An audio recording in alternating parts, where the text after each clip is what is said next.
సామాజిక భద్రతకు సంబంధించి కార్మికులకి సామాజిక భద్రత కల్పించడం కోసం తయారు చేసిన కోడ్. ఒక 9 చట్టాలను కలిపి ఒకే కోడ్గా రూపొందించారు. ఈ సామాజిక భద్రత కల్పించే కోడ్లో ఏముంది, అందులో వ్యవసాయ కార్మికులకు ఏమైనా ఉందా అనే అంశాన్ని ఇప్పుడు ఒకసారి చూద్దాం.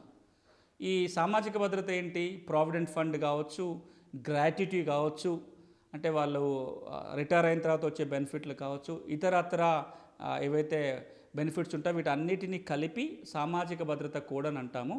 ఇందులో ఆర్గనైజ్డ్ లేబర్ కనుక అయినట్లయితే వాళ్ళ జీతం నుంచే కొంత తీసుకోవటము, ఎంప్లాయర్ ఎవరైతే ఉద్యోగ కల్పన ఇచ్చారో వాళ్ళ నుంచి కొంత డబ్బులు తీసుకొని ఒక ఫండ్ క్రియేట్ చేసి దాని ద్వారా సామాజిక భద్రత కల్పిస్తారు.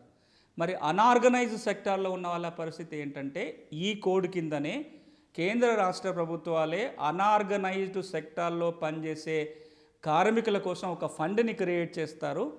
ఆ ఫండ్ ద్వారా అనార్గనైజ్డ్ సెక్టార్లో ఉన్న కార్మికులకి సామాజిక భద్రత కల్పించే చర్యలు తీసుకోవటం జరుగుతుంది. వ్యవసాయ కార్మికులు ఈ రోజున అనార్గనైజ్డ్ కేటగిరీలో వస్తారు. కాబట్టి ఈ వ్యవసాయ కార్మికులకి సామాజిక భద్రత కల్పించడం కోసం కేంద్ర రాష్ట్ర ప్రభుత్వాలే నిధిని ఏర్పాటు చేసి దాని నుంచి వీళ్ళకి భద్రత కల్పించడం జరుగుతుంది.